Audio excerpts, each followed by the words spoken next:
Welcome to Brain Roots IS. Today we will study the Janani Initiative. दोस्तों, union health ministry ने एक नया digital platform launch किया है जो आजकल काफी सुर्खियों में है। मैटरनल और चाइल्ड हेल्थ केयर के लिए ये एक बड़ा गेम चेंजर माना जा रहा है। तो आज के इस एक्सप्लेनर में हम बिल्कुल सिंपल भाषा में समझेंगे कि आखिर ये जनानी पहल है क्या और यूपीएससी प्रीलिम्स के हेल्थ और गवर्नेंस सेक्शन के लिए इसमें क्या क्या इंपॉर्टेंट है। ओके, चलिए सीधा पॉइंट पर आते हैं। आखिर ये इनिशिएटिव है क्या चीज? जाननी का फुल फॉर्म ध्यान से नोट कर लीजिए। Journey of antenatal, natal and neonatal integrated care. अब ये एक्रोनिम प्रीलिम्स के लिए बहुत क्रूशियल है। बेसिकली ये एक सर्विस ओरिएंटेड डिजिटल प्लेटफॉर्म है। इसका मेन काम क्या है? रिप्रोडक्टिव एज की जो महिलाएं हैं उनके लॉन्गिट्यूडनल हेल्थ रिकॉर्ड्स को मेंटेन करना। अब ये लॉन्गिट्यूडनल का क्या मतलब हुआ? मतलब एक लंबा कंटिन्यूअस मेडिकल रिकॉर्ड जो एक लड़ी की तरह चलता रहे, बीच में टूटे नहीं। अब एक नेचुरल सवाल उठता है कि क्या गवर्नमेंट के पास पहले कोई सिस्टम नहीं था? बिल्कुल था। पहले हमारा आरसीएच पोर्टल काम करता था, यानी reproductive and child health portal. तो जननी और कुछ नहीं, बस उसी पुराने आरसीएच पोर्टल का एक नया, स्मार्ट और टेक्नोलॉजिकली अपग्रेडेड अवतार है। पुराने सिस्टम के लूप होल्स को ठीक करके इस नए प्लेटफॉर्म को डिजाइन किया गया है। आखिर इस पूरे डिजिटल ट्रांसफॉर्मेशन का ग्राउंड पर क्या टारगेट है? इसके 3 कोर एम्स हैं जो एकदम क्लियर होने चाहिए। पहला, मैटरनल और चाइल्ड हेल्थ सर्विसेज बिल्कुल स्मूथली लोगों तक पहुंचे। दूसरा, रियल टाइम मॉनिटरिंग हो ताकि किसी भी इलाज में डिले ना हो। और तीसरा, सबसे बड़ा एम, पूरे इंडिया में डिजिटल हेल्थ रिकॉर्ड्स को एक यूनिफाइड सिस्टम में इंटीग्रेट करना। जब सब कुछ एक ही जगह होगा तो health care system automatically fast और रिलायबल हो जाएगा। इस प्लेटफॉर्म की एक बहुत ही स्पेशल बात है इसका कंटिन्यूअम ऑफ केयर। मतलब एक बेनिफिशियरी की शुरुआत से आखिर तक की पूरी जर्नी ट्रैक होती है। शुरुआत होती है एंटीनेटल विजिट से, फिर डिलीवरी की तैयारी, उसके बाद हॉस्पिटल्स में इंस्टीट्यूशनल डिलीवरी, वहां से नियोनेटल केयर, घर वापस आने पर होम बेस्ड केयर और फाइनली फैमिली प्लानिंग। हर एक स्टेज एक ही सिस्टम पर परफेक्टली लिंक होती है। यूपीएससी हमेशा ई गवर्नेंस पर सवाल पूछता है, तो इसके टेक्निकल हाइलाइट समझना जरूरी है। इसका सबसे रेवोल्यूशनरी फीचर है QR enabled digital health cards. इन कार्ड्स का सबसे बड़ा बेनिफिट है इनकी नेशन वाइड पोर्टेबिलिटी। अब इसका क्या मतलब हुआ?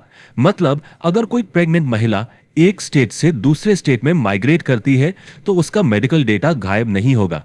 उसके रिकॉर्ड्स कहीं से भी एक्सेस किए जा सकते हैं। इससे ट्रीटमेंट में कोई ब्रेक नहीं आता, एक कंटिन्यूटी बनी रहती है। अब यहां एक कंसेप्चुअल सवाल बनता है, कोई भी नया प्लेटफॉर्म आइसोलेशन में तो काम करता नहीं है, तो जनानी बाकी एग्जिस्टिंग गवर्नमेंट स्कीम्स के साथ कनेक्ट कैसे होता है? और यहां एंट्री होती है इंटरऑपरेबिलिटी की। जनानी को 3 बड़े नेशनल प्लेटफॉर्म्स के साथ बिल्कुल सीमलेसली कनेक्ट किया गया है। आभा यानी आयुष्मान भारत हेल्थ अकाउंट जो डिजिटल हेल्थ रिकॉर्ड लिंक करता है, फिर है यूविन जो देश में टीकाकरण यानी इम्यूनाइजेशन देखता है, और पोषण अभियान जो न्यूट्रिशन का फ्लैगशिप मिशन है। जब इन तीनों का डेटा जनानी से मिलता है तो नेशनल प्रोग्राम्स के बीच का कोऑर्डिनेशन एकदम टॉप नॉच हो जाता है। आम लोगों के लिए इस सिस्टम का हिस्सा बनना कितना आसान है।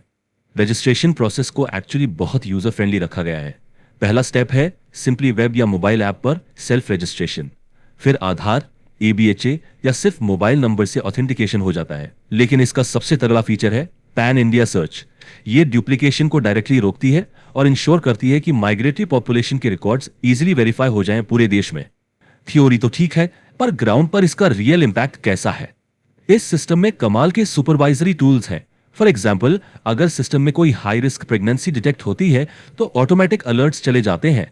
ड्यू लिस्ट जनरेट होती है जिससे इम्यूनाइजेशन के रिमाइंडर्स बिल्कुल वक्त पर मिलते हैं। साथ ही ऑफिसर्स के लिए रियल टाइम डैशबोर्ड्स हैं जिससे पूरे पब्लिक हेल्थ सिस्टम में एक स्ट्रॉन्ग अकाउंटेबिलिटी आती है।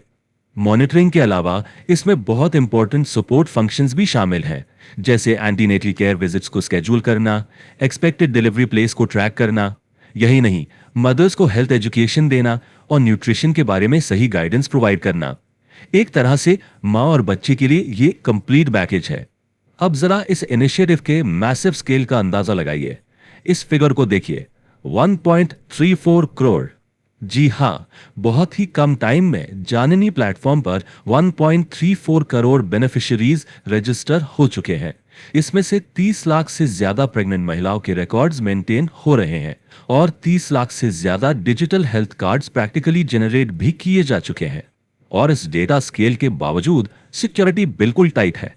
1 लाख से ज्यादा बायोमेट्रिक वेरिफिकेशंस सक्सेसफुली कंप्लीट हो चुके हैं। ये सारे फैक्ट्स बताते हैं कि प्लेटफॉर्म कितना रोबस्ट है और ग्राउंड लेवल पर इसे कितनी तेजी से अपनाया जा रहा है। हमने सारे डायमेंशंस को अच्छी तरह समझ लिया है। अब वक्त है एक क्विक टेस्ट का।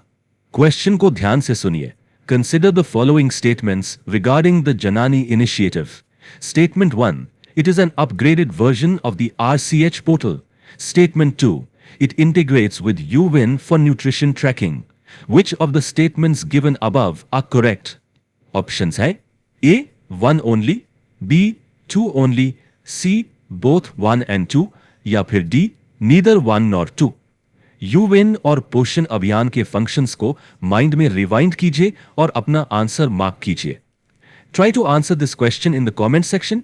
I will personally reply with the correct answer and explanation. If you found this lecture helpful, like, share and subscribe to the channel.